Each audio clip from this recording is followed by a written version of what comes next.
নিম্নচাপের টানা বৃষ্টি আর তার জেরে বাঁকুড়ায় গন্ধেশ্বরী নদীর উপর মানকানালি সেতু জলের তলায়। সেতুর উপর দিয়ে যাতায়াত সম্পূর্ণ বন্ধ।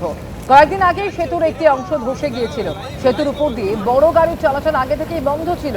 ঝুঁকি নিয়ে মোটরসাইকেল আরোহী এবং পথচারীরা সেতু ব্যবহার করছিলেন। সেতুর দুপ্রান্তে ব্যারিকেড বসে যাতায়াত নিয়ন্ত্রণ করছিল পুলিশ। আর প্রবল স্রোতে গতকাল সেই ব্যারিকেডও ভেসে গেছে। মিলল না বিদেশ যাত্রার অনুমতি। কলকাতা হাইকোর্টে বড়সড় ধাক্কা খেলেন অভিষেক বন্দ্যোপাধ্যায়। মামলাই খারিজ করে দিল আদালত। গতকাল বিচারপতি সৌগত ভট্টাচার্য বলেন, অভিষেক বন্দ্যোপাধ্যায়ের বিরুদ্ধে প্রায় 16টি মামলা আছে। তাতে যদি কালকে নোটিশ পাঠিয়ে হাজিরা দিতে বলে তখন কি করবেন? সম্প্রতি চোখের চিকিৎসার জন্য বিদেশ যাওয়ার আবেদন জানিয়ে কলকাতা হাইকোর্টের দ্বারস্থ হয়েছিলেন অভিষেক বন্দ্যোপাধ্যায়।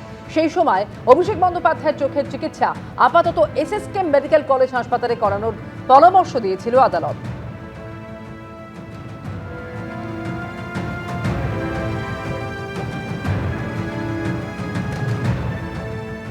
আমার জানা নেই চিকিৎসার জন্য বিদেশে যান কি অন্য কোনো কারণে।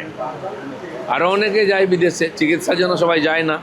অনেকে গিয়ে হারিয়ে যান, আমরা দেখেছি 1-2 মাস। আর চিকিৎসার জন্য যদি ভারতের চেয়ে ভালো চিকিৎসা কোথাও হয় আর সেটার প্রয়োজন হয় তো সেটা বিবেচনা করবে, ডাক্তাররা লিখে দিন, কোর্ট বিবেচনা করবেন। কিন্তু ভারতবর্ষের ডাক্তার ভালো না, ভারতবর্ষের হসপিটাল ভালো না আমার মনে হয় না। আশপাশের বিভিন্ন দেশের লোকেরা ভারতবর্ষে চিকিৎসা করাতে গতকাল আদালতে ভার্চুয়ালি উপস্থিত ছিলেন অভিষেক বন্দ্যোপাধ্যায়ের আইনজীবী। তিনি বলেন, আগের পর্যায়ের চিকিৎসা যেহেতু বিদেশে হয়েছে তাই এখন এখানে চিকিৎসা করাতে চাইছেন না অভিষেক বন্দ্যোপাধ্যায়। তখন প্রাথমিক পর্যবেক্ষণে বিচারপতি সৌগত ভট্টাচার্য বলেন, আমি এসএসকেএম হাসপাতালকে নির্দেশ দেব বিশেষজ্ঞ চিকিৎসকদের দিয়ে একটা মেডিকেল বোর্ড গঠন করার জন্য। বৃহস্পতিবার দুপুর 2টোয় এসএসকেএম হাসপাতালে গিয়ে চিকিৎসা সংক্রান্ত নথি দেখান। শুক্রবার এসএসকেএম হাসপাতাল এই আদালতে তাদের রিপোর্ট পেশ করবে। সেই পরামর্শ মেনে পরবর্তী পদক্ষেপ করা যাবে। বিচারপতি সৌগত ভট্টাচার্য আরও বলেন, এই মুহূর্তে চিকিৎসাটাই সবথেকে বেশি গুরুত্বপূর্ণ। কোথায় চিকিৎসা হচ্ছে সেটা বিষয় নয়।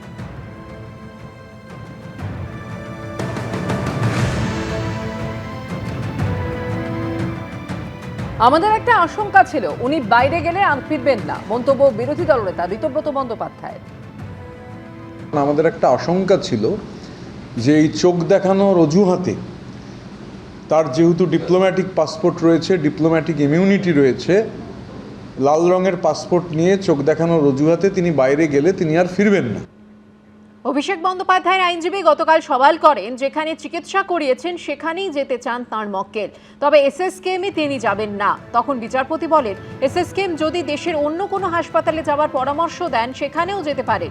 বিচারপতি আরও বলেন, আমাদের দেশের চিকিৎসা ব্যবস্থা এখন অনেক উন্নত মানের। সুপ্রিম কোর্টের বিচারপতিরাও এখানে চিকিৎসা করান। রাজ্য সরকারের তরফেও সওয়ালে বলা হয়, এখনই অভিষেক বন্দ্যোপাধ্যায়ের বিদেশ যাওয়ার মতো আপৎকালীন পরিস্থিতি তৈরি হয়নি।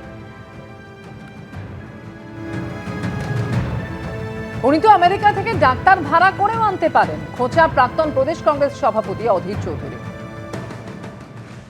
তৃণমূলের খোকা বাবুর তাতে পয়সা কোনো অভাব নাই, সে নিজে আমেরিকা যেতে পারে, আবার আমেরিকা থেকে ডাক্তারকে ভাড়া করেও নিয়ে আসতে পারে।